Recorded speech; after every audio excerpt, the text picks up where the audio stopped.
ஆனால் என்னுடைய அருமை நண்பர் விஜயகாந்த் அவர்களும் நானும் எந்த அளவுக்கு நண்பர்களாக இருந்தது பல பேருக்கு தெரியாது. நான் டெல்லியிலே அமைச்சர் பொறுப்பில் இருந்த நேரத்தில் ஒரு சினிமா படையெடுப்பிற்காக அங்கே வந்தவர் என்னை இல்லத்திலே திடீரென்று வந்து சந்தித்தார். என்ன திடீரென்று வந்திருக்க சொல்லவே இல்லை என்று கேட்டேன். அப்போது அவர் சொன்னார், நம் வீட்டிற்கு வர வேண்டிய நான் சொல்லிவிட்டு தான் வர வேண்டுமா என்று கட்டிப்பிடித்தார். அதெல்லாம் சரி, பரவாயில்ல, நீ இங்கே இருக்கு, எத்தனை நாள் தங்க போயிருக்க? ஒரு வாரத்துக்கு மேல ஆரம்பிச்ச, ஒரு வாரம் இங்கேயே தங்கி இருக்க சொன்னேன்.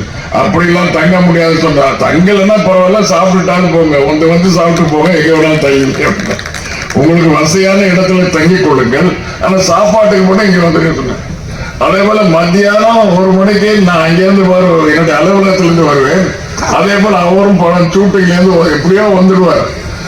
அப்படி தொடர்ந்து 1 வார காலம் என்னோடு உணவறிந்து விட்டு என்னுடைய சுகதக்கங்களில் பங்கேற்று அவர் வாழ்க்கை முழுவதும் திருமணத்திற்கு முன்னால், நான் சொல்றேன், திருமணத்துக்கு முன்னால அந்த அளவுக்கு இனிமையாக பழகி கொண்டிருந்த நண்பர்